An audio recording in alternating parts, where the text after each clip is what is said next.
Story நேரம் Tamil வியூவர்ஸ்க்கு hi. மோலியோட அடுத்த 2 எபிசோட்ல என்ன ஆக போகுது அப்படிங்கறத இன்னைக்கு இந்த வீடியோல பார்க்க போறோம். மோயாவுக்கு யாழி உள்ள கூட்டு போயிட்டு அவனோட தலைக்கு கலர் டை ரெடி பண்றா. டை ரெடி பண்ணிட்டு அதை அவனுக்கு அடிச்சு விட்டுட்டு அடுத்து போருக்கான கவசத்தை மாட்டி விட்டுட்டு இருக்கா. நல்லபடியா போயிட்டு திரும்ப வாங்க அப்படின்னு சொல்ல கையில வாளை வாங்கிட்டு நான் கண்டிப்பா திரும்ப வருவேன்னு சொல்லிட்டு மோயா அங்க இருந்து கிளம்புறான். டைம் அப்படியே ஓடிக்கிட்டே இருக்கு. யாழி ஒரு நாள் வீட்டுல இருக்கும்போது அப்ப வேலைக்கார பொண்ணு வந்து லீ பிரின்ஸ் உயிரோட இருக்கிற விஷயம் தெரிஞ்சிருச்சு போல. அவரு சில விஷயங்களை வெளியே தெரிவிச்சிருக்காரு. அதனால உங்க தங்கச்சிக்கும் அவர் உயிரோட இருக்க விஷயம் தெரிஞ்சிருச்சுன்னு சொல்ல யாழி ஒரு மாதிரி நர்வஸ் ஆயிட்டு இருக்கா. அங்க இங்க இருக்கால அவ ரகசியமா கிளம்பி போயிட்டு இருக்கா. அவள் நடுவுல பாடி கார்டு பாத்துட்டு நேரா அவளை யாழி கிட்ட கூட்டு வராரு. நீ எங்க கிளம்பி போயிட்டு இருக்க அப்படின்னு சொல்லிட்டு யாழி கேட்க அவர் உயிரோட தான் இருக்காரு, உனக்கு முன்னாடியே தெரியும் தானே அப்படின்னு கேட்க ஆமான்னு யாழி சொல்றா. தெரியும், ஆனா நீ இப்ப அங்க போறது உனக்கு நல்லது கிடையாது. பிரின்ஸ்லி என்ன பண்றான்னு தெரியும்ல, ராஜாவை எதிர்த்துக்க போறான். நீ இப்போ டிவோர்ஸே பண்ணிட்டு இங்க இருந்தா கூட அதுல கூட உனக்கு ஆபத்து வரதுக்கு வாய்ப்பு இருக்கு. டிவோர்ஸ் பண்ணிட்டு யாருக்குமே தெரியாத ஏதாவது ஒரு பாதுகாப்பான இடம் நம்ம ஃபேமிலியால ரெடி பண்ண முடியும், அங்க போய் தங்கி இருன்னு யாழி சொல்றா.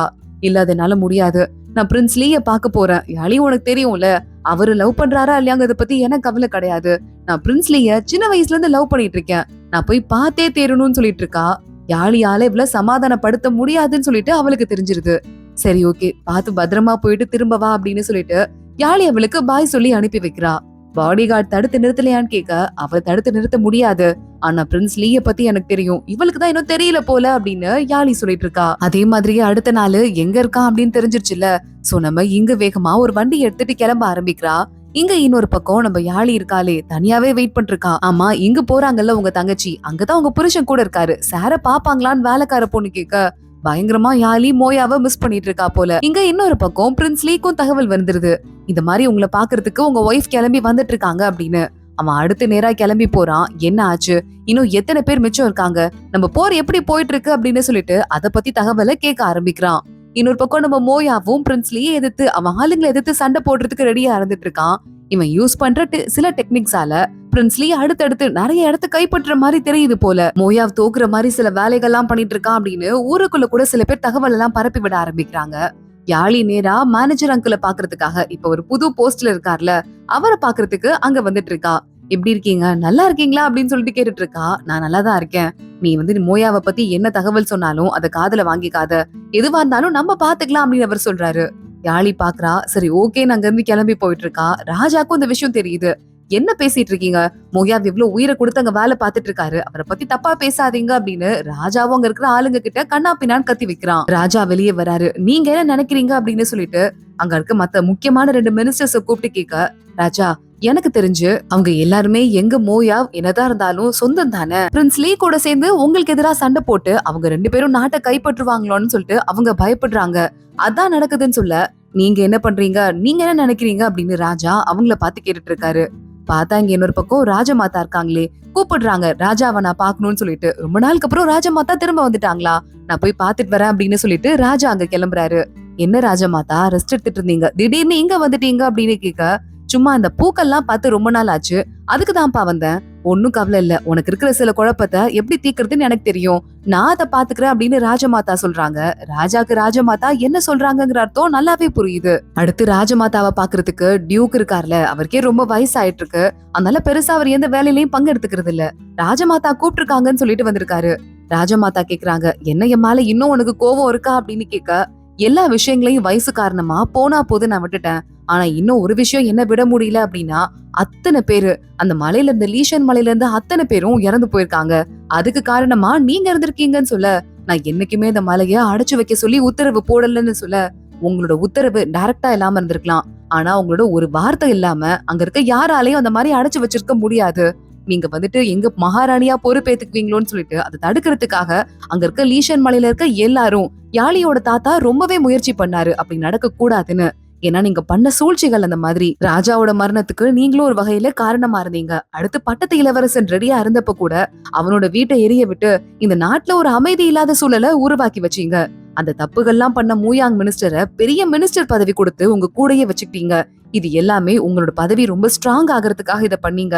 அதனாலதான் இப்ப இருக்கிற ராஜா ராஜாவா ஆனாரு அப்படின்னா கூட இப்போ நம்ம நாடு கொஞ்சம் பரவாயில்லனாதான் கூட, ஆனா அப்பவே கிரவுன் பிரின்ஸ் ராஜாவா பதவி ஏத்திருந்தாருன்னா எவ்வளவோ பெரிய பிரச்சனைகளை தடுத்து நிறுத்திருக்கலாம். அந்த மாதிரி ஒரு அறிவாளி கூட்டத்தை சாக விடாம பண்ணிருக்கலாம். நீங்க பண்ண தப்பு எல்லாத்துக்குமே நீங்க ஒரு நாள் பதில் சொல்லிதான் ஆகணும்னு சொல்லிட்டு டியூக்கு பேசிட்டே இருக்காரு. அந்த பக்கமா வர ராஜா இது எல்லாத்தையும் காதுல வாங்கிடுறாரு. எனக்கு ரொம்ப வயசாயிடுச்சு, இதுக்கும் மேல எனக்கு எதை பத்தியும் கவலை கிடையாது அப்படின்னு சொல்லிட்டு டியூக் சொல்லிட்டு இருக்காரு.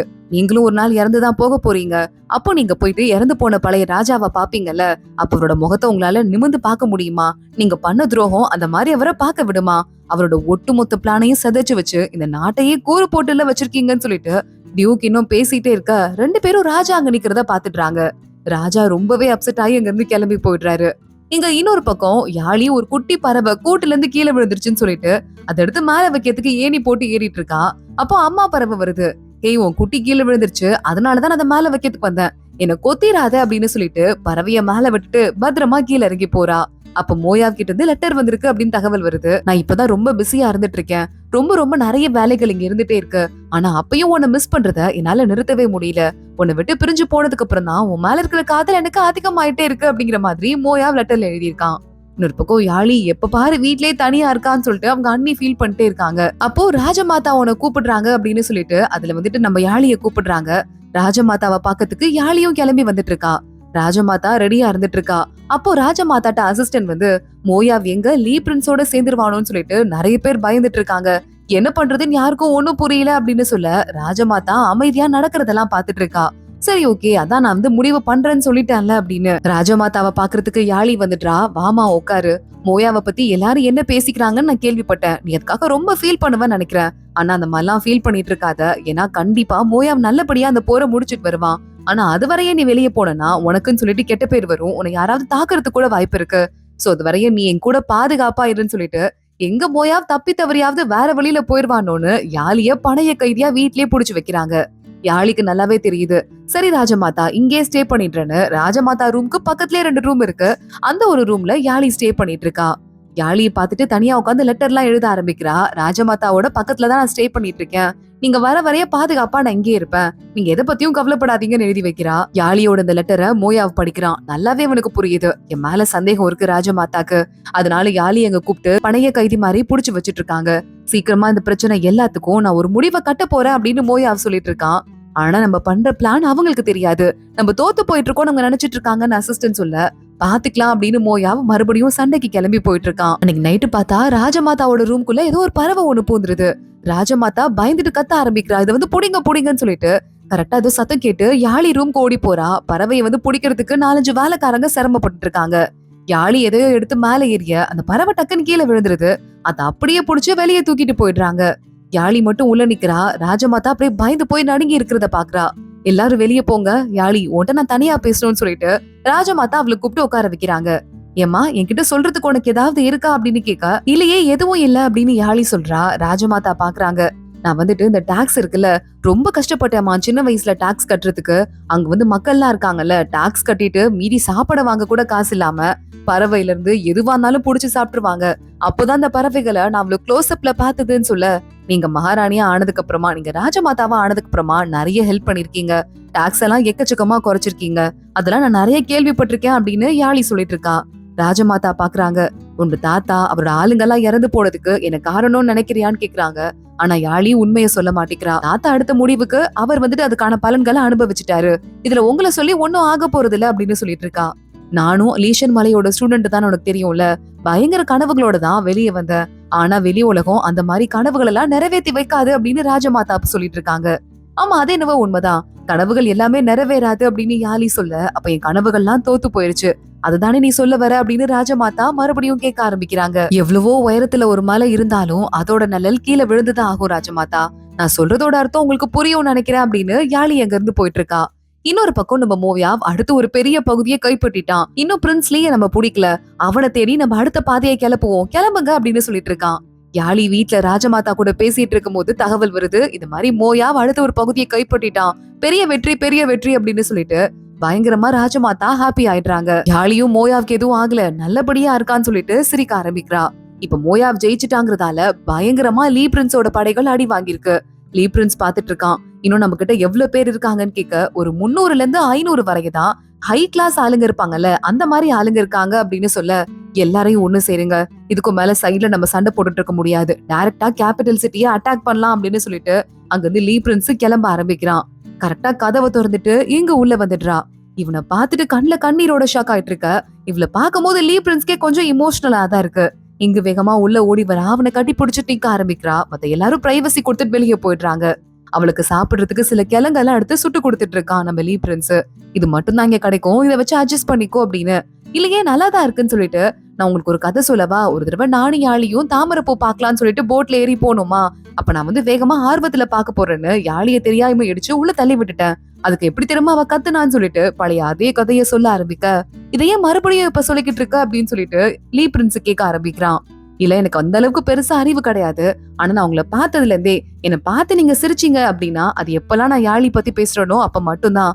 அதனால்தான் மறுபடியும் உங்களை சிரிக்க வச்சு பாக்கலாம்னு சொல்லிட்டு யாழி கதைய சொன்னேன்னு ஒரு மாதிரி சோகமா சொல்ல, பயங்கரமா ஹர்ட் ஆயிடுது லீ பிரின்ஸ்க்கு. இது ஒரு நல்ல பொண்ணு, இவ்வளவு போய் இந்த அளவுக்கு ஹர்ட் பண்ணிட்டோமேன்னு சொல்லிட்டு யோசிக்க ஆரம்பிக்கிறான். இங்கும் கண்ணுல கண்ணீரோட அழுதுட்டே அவனை பாத்துட்டு இருக்கா. இங்க மறுபடியும் போர்ல ஜெயிச்சதால யாழிய வீட்டுக்கு விட்டுறாங்க ராஜமாதா. அண்ணி கூட்டு போறாங்க. வா வா உள்ள போலான்னு. யாழியோட ரூமுக்கு போனா அவ்வளவு கிஃப்ட் இருக்கு. எல்லாமே ராஜா கிட்ட இருந்து ராஜமாதாட்ட இருந்து உனக்கு கிஃப்ட் தான். டெய்லி கிஃப்ட் அமிச்சுட்டே இருக்காங்க. இவ்வளவு ஹாப்பியா ராஜாவோட குடும்பம் இருந்து ரொம்ப நாள் ஆச்சு போலன்னு அண்ணி சொல்லிட்டு இருக்காங்க. அதே மாதிரி மறுபடியும் மோயா லெட்டர் எழுதுறான். நான் அடுத்தடுத்து தூரம் கிளம்பி வந்துகிட்டே இருக்கேன். இப்படி இன்னைக்கு ஒரு பூவை பார்த்தேன். அதுல குட்டியா ஒரு பழம் இருந்தது. அதை சாப்பிட்டு பார்க்கும்போது ரொம்ப டிஃப்ரெண்ட் டேஸ்ட் இருந்தது. அதான் அந்த பழத்தையும் இந்த லெட்டரோட சேர்த்து உனக்கு அனுப்புறேன். வரும்போது அது எப்படி இருக்குன்னு சொல்லிட்டு ட்ரை பண்ணி பாரு அப்படின்னு மோயாவதுல லெட்டர்ல எழுதியிருக்கான். 2 பழத்தையும் வச்சு அனுப்பிச்சிருக்கான். யாழி வெயிட் பண்ணிட்டே இருக்கா. ரொம்ப நாள் ஆயிட்டே இருக்கு. சண்டை அங்க ஒரு பக்கம் போயிட்டே இருக்கு. இங்க ராஜா மறுபடியும் இந்த ஹுவார்கார்ல டியூக் வயசானவர் அவரை கூப்பிடுறாரு. என்ன எதுக்கு கூப்பிட்டீங்க ராஜா அப்படின்னு சொல்லிட்டு டியூக்கும் உள்ள வர, அன்னைக்கு நீங்க பேசுனதுல கேட்டதுல இருந்து நான் ராஜாவாகிறதுக்கு தகுதி இல்லாத ஒரு ஆளு ராஜாவாயிட்டேன்னு சொல்லிட்டு தோணிட்டே இருக்கு. நிம்மதியா ஒரு நாள் நைட்டு கூட தூங்க முடியல. என்னால மக்கள் கஷ்டப்பட்டாங்கன்னா என்ன பண்றது? நான் எப்படி என் மக்கள் எல்லாம் காப்பாத்துறதுன்னு சொல்லிட்டு ராஜா கேட்க ஆரம்பிக்க, டியூக் பாக்குறாரு. உங்க அம்மா சில வழிகளை ஃபாலோ பண்ணி அது எல்லாமே தப்பா இருக்கலாம். ஆனா இப்ப நாட்டுல அமைதி இருக்குன்னா அதுக்கு நீங்க ராஜாவா இருக்கிறது மட்டும்தான் காரணம். அது என்னைக்குமே ஞாபகம் வச்சுக்கோங்க. என்னைக்கு என்னால நல்லது செய்ய முடியாம போயிடுமோ, நாட்டை பாதுகாக்காம போயிடுமோ, எங்க நான் சரியான ஆள் இல்லையோ நீங்க ஃபீல் பண்ண ஆரம்பிச்சீங்களோ, மக்களுக்காக யோசிக்க ஆரம்பிச்சீங்களோ, அப்பவே நீங்க ராஜா ஆகிறதுக்கு எல்லா தகுதியும் இருக்கு. ஏன்னா மக்களுக்கு என் நல்லது செய்யணும்னு நினைக்கிறவங்க தான் முதல் தகுதி ஒரு ராஜாவாகிறதுக்கு. உங்களுக்கு அந்த தகுதி எல்லாம் இருக்குன்னு சொல்ல, நீங்க என் கூட இருந்து எனக்கு சப்போர்ட் பண்ணுங்கன்னு ராஜா கேக்குறாரு. டியூக் பாக்குறாரு, ராஜா எனக்கு ரொம்ப வயசாயிருச்சு, என்னால கண்டிப்பா அந்த வேலை எல்லாம் பார்க்கவே முடியாது.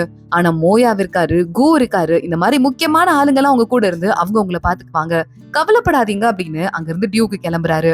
இன்னொரு பக்கம் நம்ம இங்க கூட்டிட்டு பிரின்ஸ்லயே வெளியே வந்திருக்கான். எங்க வந்திருக்கோம் அப்படின்னு கேட்க, இது என் அம்மாவோட ஊரு, இங்கதான் அவங்க பிறந்து வளர்ந்தாங்க. இந்த ஊரை இப்ப பெருசா ஆளுங்க எல்லாம் கிடையாது, இதை யாரும் பெருசா கண்டுக்கிறதும் கிடையாது. நிம்மதியா யார் வேணா இங்க வாழலாம், இப்போ நல்ல வசதி எல்லாம் இருக்குன்னு சொல்ல, சரி இப்ப அதெல்லாம் எதுக்கு இப்ப என்கிட்ட சொல்லிட்டு இருக்கீங்க அப்படின்னு இங்க கேட்டுட்டு இருக்கா. நான் கிரவுன் பிரின்ஸோட பையன், உனக்கு தெரியும்ல. எங்க அம்மா ஒரு வேலைக்கார பொண்ணு. கிரவுன் பிரின்ஸ்க்கு எங்க அம்மாவை புடிச்சு போயிட்டு அவங்கள லவ் பண்ணி கல்யாணம் பண்ணிக்கிட்டு அப்புறம் தான் நான் பிறந்தேன். ஆனா என்னதான் ஒரு வேலைக்காரி பொண்ணுங்கிறனால எனக்கு எல்லாரும் ரொம்ப கேவலமா ட்ரீட் பண்ணாங்க. சின்ன வயசுல இருந்தே நான் யோசிச்சுட்டே இருப்பேன், எப்படி யார்கிட்டயும் மரியாதையை வாங்குறது அப்படின்னு சொல்லிட்டு. அப்பதான் யாழிய பார்த்தேன். யாழி ஈஷன் மலையோட ஒரே வாரிசு தானே அவ. அவளை லவ் பண்ணி கல்யாணம் பண்ணிக்கிட்டா கண்டிப்பா நம்ம பெரிய ஆள் ஆயிடலாம்னு சொல்லிட்டு தான் சின்ன பொண்ணு, அவ பாவம், அவளுக்கு எதுவுமே தெரியாது, அவளை டார்கெட் பண்ண ஆரம்பிச்சேன். அந்த அளவுக்கு கேவலமான ஆள் நான் சொல்லிட்டு உனக்கு காட்டுறதுக்காக தான் இந்த கதையை சொல்ல ஆரம்பிக்கிறேன். ஆனா யாழி ரொம்ப நல்ல பொண்ணு, வெள்ள மனசுக்காரிங்கிறதால அவகிட்ட நான் சீக்கிரமா காதல்ல விழுந்துட்டேன். ரொம்ப இன்டெலிஜென்ட் வேற. அது அப்புறமா நிறைவேறாம போயிருச்சு, அது வேற கதை. இதெல்லாம் நான் உனக்கு எதுக்கு சொல்லிட்டு இருக்கேன்னா, நீ நினைக்கிற அளவுக்கு நல்லவ நான் கிடையாது. இதெல்லாம் நீ கேட்டுட்டு நான் எவ்வளவு கேவலமானவங்கிறத புரிஞ்சுட்டு என்கிட்ட இருந்து விலகிரு. உனக்கு குடுக்கறதுக்கு இப்போதைக்கு என்கிட்ட எதுவுமே இல்ல. ஆனா நான் இங்க இருந்து போனதுக்கு அப்புறமா உனக்கு ஒரு நல்ல வாழ்க்கை கிடைக்கிறதுக்காக எல்லா வழியும் ஏற்பாடு பண்றேன் அப்படின்னு பிரின்ஸ்லி சொல்லிட்டு இருக்கான். நீங்க எங்கேயும் போக வேண்டாம், நம்ம ஒன்னா வாழலாம் பிளீஸ்ன்னு சொல்லிட்டு வாழ ஆரம்பிக்கிறா. யாருமே வேண்டாம், நமக்கு தனியா இங்க வாழ்க்கைய ஆரம்பிக்கலாம் அப்படின்னு. என்ன மாதிரி ஒருத்தன் வாழ்க்கையில ஏதாவது பண்ணணும்னு சொல்லிட்டு மானத்தை காப்பாத்திக்கிறதுக்காக சின்ன வயசுல இருந்தே ஓடுன ஒருத்தனால எங்கேயுமே நிக்க முடியாது. என்ன மன்னிச்சிரு இங்க அப்படின்னு சொல்லிட்டு அவளை 2 பேரை வச்சு பிடிக்க வச்சுட்டு நேரா அவன் குதிரை எடுத்துட்டு கிளம்பிட்டு கேபிட்டல் சிட்டிக்கு போயிட்டு இருக்கான். தனியா அவ பாட்டுக்கு கதறி கதறி அழுதுட்டு இருக்கா. இன்னொரு பக்கம் ராஜமாதா நம்ம ராஜாவை பாக்கிறதுக்கு வந்துடுறாங்க. அன்னைக்கு கோச்சிட்டு கிளம்புனவன் தான் ராஜா இப்பதான் பாக்குறாரு. எனக்கு அப்பயும் வேலை இருக்குன்னு சொல்லிட்டு ராஜமாதாவை கண்டுக்காம நேரா வெளியே வந்துடுறாரு. ராஜமாதா பண்ண எல்லா திருட்டு வேலையும் ராஜாக்கு தெரிஞ்சதால சுத்தமா அவருக்கு இன்ட்ரெஸ்டே இல்ல. இன்னொரு பக்கம் நம்ம மோயா திருப்பி வர போறாரு, சீக்கிரமா வந்துட்டே இருக்காரு. அவர் பாதையை ஸ்டார்ட் பண்ணிட்டாரு. ஜெயிச்சிருக்காருங்கிறதால நம்ம மோயாவோட வீட்ல இருந்து அத்தனை பேருக்கும் காசு கொடுக்கறது, சாப்பாடு போடுறதுன்னு மக்களுக்கு எல்லாம் சேவை பண்ணிட்டு இருக்காங்க. இங்க ஒரு வழியா லீ பிரின்ஸ் மறுபடியும் கேபிட்டல் சிட்டிக்கு வந்து சேர்ந்துடுறான், யாருக்கும் தெரியாம. அப்ப ஆளுங்க எல்லாம் வராங்க. எண்ணெய கொண்டு வந்துட்டோம், எல்லாமே ரெடி ஆயிடுச்சு, சீக்கிரமா வேலையை ஆரம்பிக்கலாம்னு சொல்ல, சீக்கிரமா ஆரம்பிங்க அப்படின்னு லீ பிரின்ஸ் உத்தரவு போட்டுட்டு இருக்கான். அன்னைக்கு பார்த்தா நம்ம மிங்க இருக்கான்ல, மறுபடியும் ஊருக்குள்ள வரான். ஊருக்குள்ள வந்துட்டு யாழிய பாக்கலான்னு கடைக்கு போறான். அந்த டிங்குன்னு சொல்லிட்டு புது பையன் ஒருத்தன் வேலை பாக்குறான்ல, அவன் மட்டும் தான் அங்க இருக்கான். யாரு? ஓனரா? அவங்க எல்லாம் இங்க இல்ல, வெளியே போ அப்படின்னு சொல்லிட்டு என் கேர்ள் ஃபிரெண்ட் நிக்கிறா. நான் அவளை பாக்க போறேன்னு சொல்லிட்டு அவன் பாட்டு கிளம்பி போயிடுறான். மிங்கு பாக்குறான், இனிமே இந்த கடையில நமக்கு இடம் இல்ல போலன்னு சொல்லிட்டு சோகமா அங்க இருந்து கிளம்பி போயிடுறான். இன்னொரு பக்கம் நம்ம பாடி கார்டு இருக்காரு, அவரும் ஒரு கேர்ள் ஃபிரெண்டும் கூட ஊருக்குள்ள ஜாலியா சுத்திட்டு இருக்காங்க. ஏன்னா நம்ம மோயா வின் பண்றதால 3 நாளைக்கு திருவிழா அனௌன்ஸ் பண்ணிருக்காங்களாம். அதுக்காக அங்க பாட்டுக்கு திருவிழால மக்கள் எல்லாம் குதூகலமா இருக்க, இன்னொரு பக்கம் லீ பிரின்ஸோட ஆளுங்க நைட்டு போய் அட்டாக் பண்றதுக்கு ரெடி ஆயிட்டு இருக்காங்க. லீ பிரின்ஸும் கிளம்புறான். அவனோட பர்சனல் அசிஸ்டன்ட் அவன் காலை பிடிச்சிட்டு, நீங்க போகாதீங்க, நம்ம எல்லாம் வந்து தனியா எங்கேயாவது போயிடலாம், உங்க ஒய்ஃப் கூட நீங்க நல்லபடியா வாழ்க்கையை வாழுங்க, யாரு உங்களை என்ன நினைச்சாலும் பரவாயில்ல, என்னைக்குமே நீங்க என்னோட இளவரசன் தான், அது மாறாதுன்னு சொல்ல, நான் போய் தான் ஆகணும், நான் வந்துட்டு இத்தனை நாள் கோழையா நிறைய நாள் வெளியே காட்டிக்கிட்டேன், நான் சாகும் போதாவது ஒரு ஆம்பளையா சாகணும்னு ஆசைப்படுறேன், தெரியும் அதோட முடிவு எப்படி இருக்கும்ட்டு, ஆனா எனக்கு வர வழி இல்ல, நான் போய் தான் ஆகணும்னு சொல்ல, அப்ப என்னையும் கூட்டாவது போங்க பாஸ்ன்னு சொல்லிட்டு அவன் அழுதுட்டு இருக்கான். நான் செத்துட்டா என் பணத்தை எடுக்கிறதுக்கு ஒரு ஆள் வேணும்லடா, அதுக்காவது நீ இரு, அது மட்டும் இல்லாம இங்க இருக்கால அவ பாவம் அப்பாவி, அவளெல்லாம் தனியா வாழ முடியாது, அவளை பத்திரமா பாத்துக்கிற வேலைய நீ பாரு, புரியுதான்னு சொல்லிட்டு அவன் அழுதுட்டே இருக்க, நம்ம எங்க பாட்டி கிளம்பி போயிட்டு இருக்கான். ஒரு பெரிய படையே ரெடி ஆயிட்டு இருக்கு. இவங்க எல்லாம் இங்க இருந்து கிளம்பி போறதோட தான் இன்னைக்கு எபிசோட் முடியுது. அடுத்து என்ன ஆக போகுது? 2 எபிசோட் இருக்கு, அது ஒரே பார்ட்ல அடுத்த வீடியோல பாக்கலாம். இந்த வீடியோவை லைக் பண்ணிக்கோங்க, மறக்காம நம்ம சேனலுக்கு சப்ஸ்கிரைப் பண்ணிட்டு பெல் ஐக்கானையும் கிளிக் பண்ணிக்கோங்க. அடுத்த வீடியோல பாக்கலாம். அது வரைய பாய்.